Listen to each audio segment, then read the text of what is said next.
Welcome to our latest podcast episode where we dive deep into the dynamic world of automotive news. Today, I have a riveting lineup of topics that will keep you on the edge of your seat. First up, I discuss the geopolitical tensions stirred by Trump's bold move threatening to impose 100% tariffs on Chinese cars manufactured in Mexico. This decision has significant implications for the automotive industry and international trade relations. Next, I uncover the shakeup at Hertz as the CEO steps down amidst the company's strategic pivot away from its electric vehicle. This move underscores the challenges and risks associated with transitioning to EVs in the rental car market. In a landmark decision, Tesla settles a race bias claims by a former black worker after a $3 million verdict. This case sheds light on the importance of diversity and inclusion within the automotive industry. Shifting gears, I zoom into the exhilarating world of motorsports as I dissect the drama of the Sebring 12 hours where BMW M team's Rahal Letterman Lagan narrowly misses the podium. I delve into the highs and lows of endurance racing and the relentless pursuit of victory. Lastly, I explore the transformation power of 360-degree imagery in the automotive storytelling, where a single picture can convey 1,000 words, just as we unravel the immersive experience and innovation applications of this cutting edge technology. Get ready for the insights and captivating journey through the latest headlines. Let's dive in. Today, a new development has emerged in the ongoing trade tensions between the United States and China. President Donald Trump has issued a stern warning threatening to impose 100% tariffs on Chinese cars manufactured in Mexico. This announcement comes as a significant escalation in the trade dispute, potentially impacting the automotive industry on a global scale. The proposed tariff targets vehicles produced in Mexico by Chinese companies, doubling the previous suggested. If implemented, these tariffs could have far reaching consequences for both the manufacturers and consumers, leading to increased prices and disrupted supply chains. This move reflects the administration's continued effort to address trade imbalances and protect domestic interests. As the situation unfolds, stakeholders across the automotive sector will closely monitor the development and access the potential of these proposed tariffs. With trade tensions between the world's two largest economies showing no signs of abating, the automotive industry finds itself navigating uncertain territory, bracing for the impact of shifting trade policies on a global. In breaking news, Hertz Global Holdings Inc. is facing significant shakeup as its CEO, Stephen Scher, announces his departure amidst the fallout from a disastrous bet vehicles. The rental car company has been unwinding its electric vehicle fleet in recent months after facing financial challenges, including plummeting resale values impacting the entire EV market. Scher's resignation comes at a crucial juncture for Hertz as it navigates the aftermath of its ill-fated electric vehicle. The decision to step down reflects the company's efforts to address the repercussions of its strategic misstep and regain stability in a rapidly evolving automotive.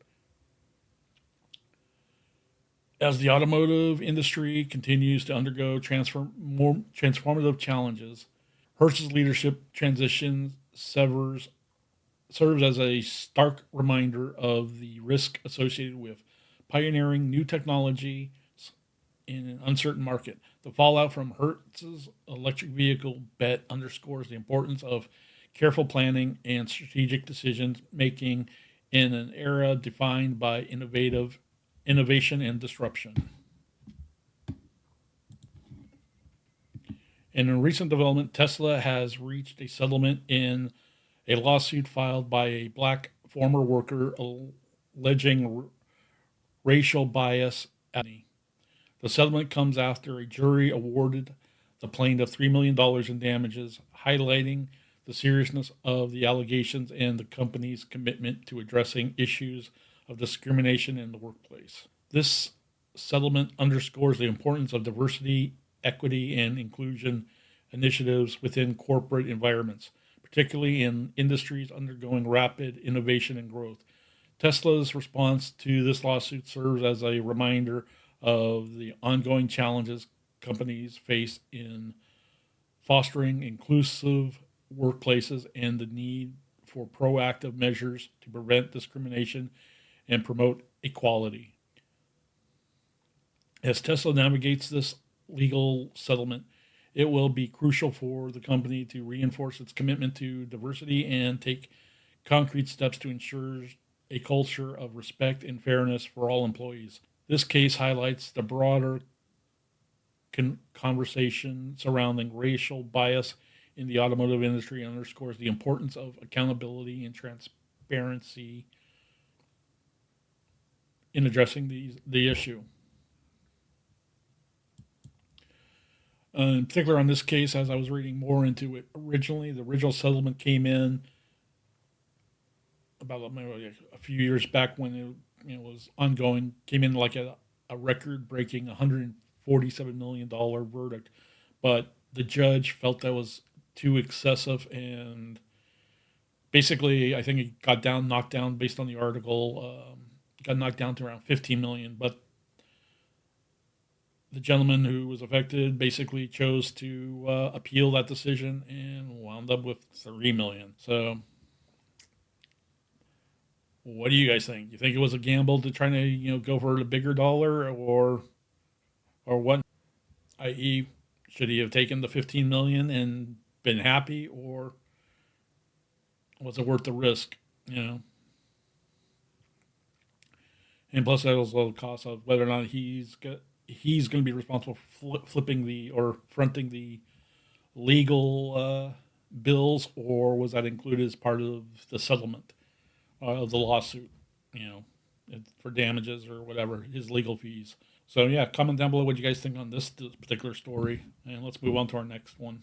In a significant move, BMW Group has announced its collaboration with the Massachusetts Institute of Technology, aka MIT, to research sustainable and resilient urban development.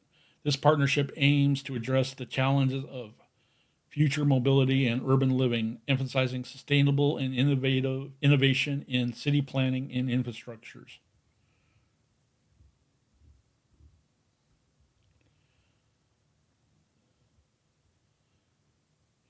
The joint research project will focus on development solutions for sustainable urban mobility, including electric vehicles, autonomous driving technologies, and smart city initiatives. By leveraging MIT's expertise in technology and BMW's commitment to sustainability, the collaboration aims to pave the way for more environmental friendly and efficient transportation systems. This initiative underscores the decision dedicated to shaping the future of mobility through forward-thinking research and development efforts. By joining forces with MIT, BMW seeks to drive innovation in urban mobility and continues to the creation of more livable, sustainable cities and generations to come. Static images. With the rise of online car shopping, 360-degree imaging enables potential buyers to examine every detail of a vehicle from the comforts of their homes, enhancing the transparency and trust in the purchasing process. Furthermore, 360-degree imagery isn't limited to just vehicle exteriors. It extends to the interior, as well as offering viewers a comprehensive view of the car's cabin layout, features, and amenities. This level of visual detail helps consumers make more informed decisions, reducing the need for physical visits to dealerships. dealerships and streamlining the car buying journey. As a result, dealerships and automotive brands are increasingly adopting 360-degree imagery as a vital tool to their marketing and sales strategies, recognizing its ability to engage customers and drive conversions. With its ability to provide a dynamic and interactive visual experience, 360-degree imagery is revolutionizing how consumers engage with automotive content online. As technology continues to advance, we can expect this trend to become more even prevalent, shaping the future of digital car shopping and redefining the role of visuals in the automotive industry. Also, in that aspect, it doesn't just apply to just car shopping. If you think about it, it's like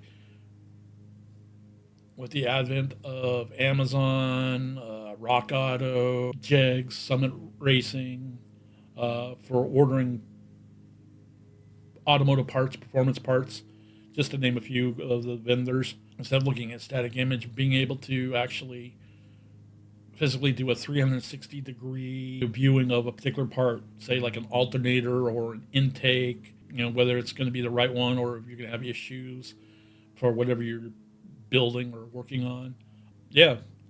What do you guys think on that aspect of, you think that's going to be something that you're going to be accustomed to, or you think it's just a piece of technology that you don't really care for?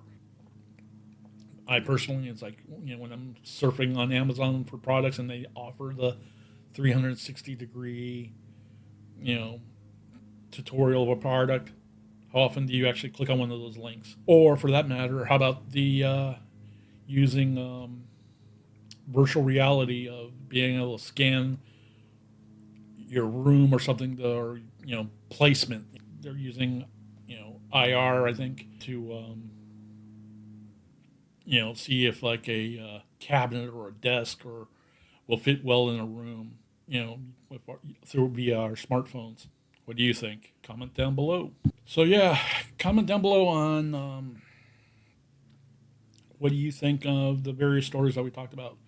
If Trump gets reelected into office in November, and him proposing tariffs against China, how that's going to affect the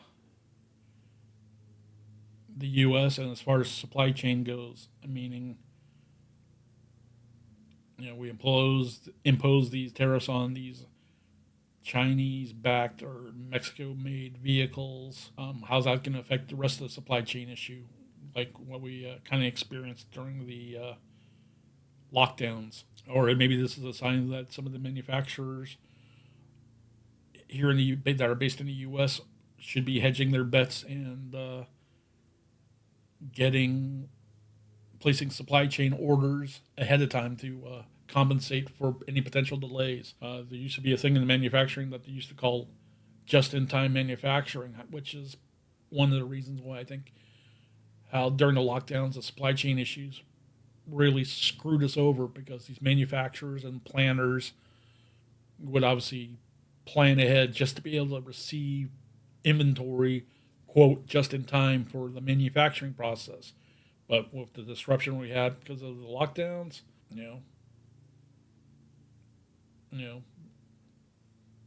those are the issues we have. So maybe we need to step away from just-in-time manufacturing processes, or at least have a certain percentage to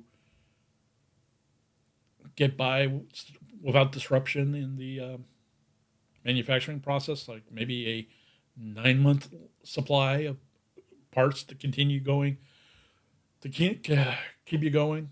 Those are my thoughts. Yeah, let's comment down below what you guys think on that aspect.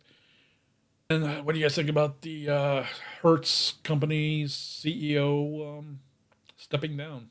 And personally, in my opinion, I think it was a bad move on Hertz. It's like great, but I'm sorry, we don't have the infrastructure yet built up yet for EVs, let alone the limitations of vehicle ranges. But then there's it's like, okay, rental companies. Yeah, you're generally renting in small cities. So in theory, you can go the short distances under 300 miles while you're renting a vehicle in town, and then you obviously not going to be putting 300 miles in one day unless you're doing any. You're going to a location that's outskirts, and your major airport or something is outside. That's close.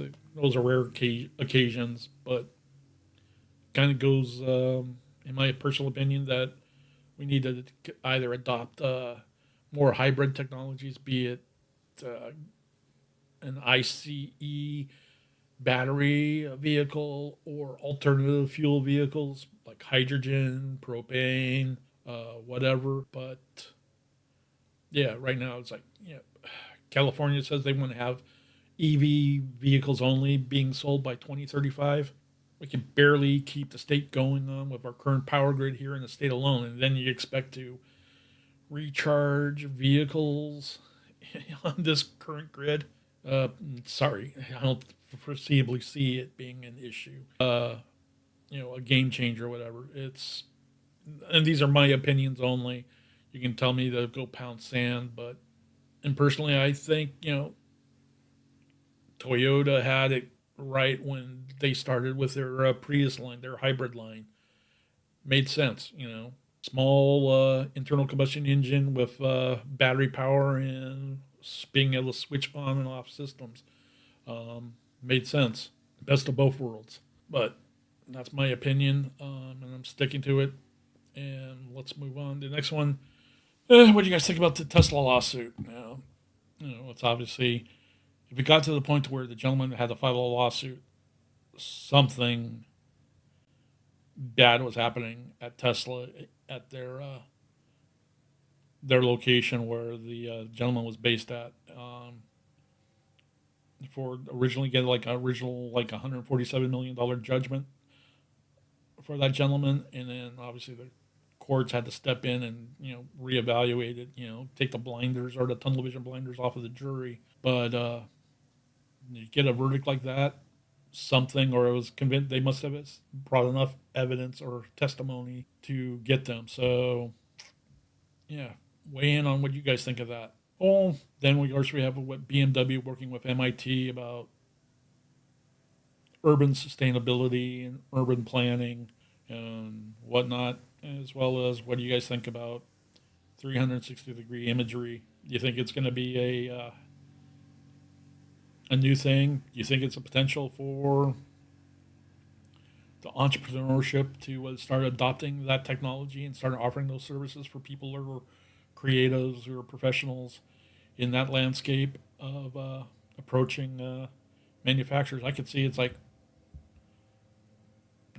if a photo studio has a big enough space and with the right investment, one of these 360-degree ground turntable platforms, and with the 360-degree imaging, that could be potential game changer for people who are poised and positioned to start working with dealerships as well as maybe auto manufacturers regionally to spur on sales, as well as what do you guys think about as far as using it for aftermarket parts sales. So there we go. If you haven't already subscribed, please do so. Follow this podcast on whatever your preferred audio podcast platform, be it iTunes, Google Play, Spotify, and so on. Be sure to leave me a comment on any part of this podcast that you want to give me feedback on. And we'll see you next time.